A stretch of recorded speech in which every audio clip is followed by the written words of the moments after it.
In this video, we are going to explain what composition and space are in artwork. Knowing these important concepts in art will help you better understand painting. So let's begin. Welcome to Acrylic Arts Academy. We teach the world to paint. What is composition in art?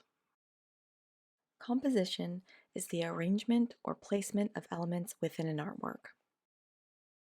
For example, in this simple photo of colored pencils, they are arranged to show their form in space. The composition shows us that the yellow pencil is next to the orange, which is next to the red, and so on, all in a pattern. What is space in artwork? The word space denotes the area within, around, above, or below an object or objects within the visual plane. Positive space is the area occupied by the primary objects in a work of art. Negative space is known as the area in between the primary objects in a work of art. Let's consider this artwork from history to help us understand the concept of space. This painting is by Johannes Vermeer and it's called Woman Holding a Balance. It was created in 1664.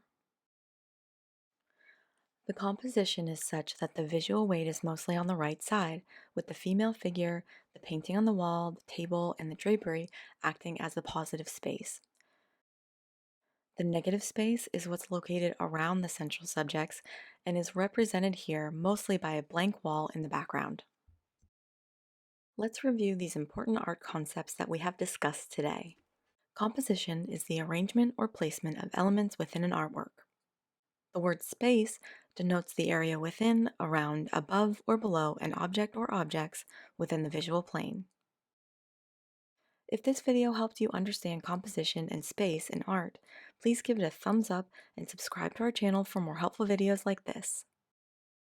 Receive your acrylic painting supply list and paintbrush guides to help you get started. Just visit acrylicartsacademy.com/free guides.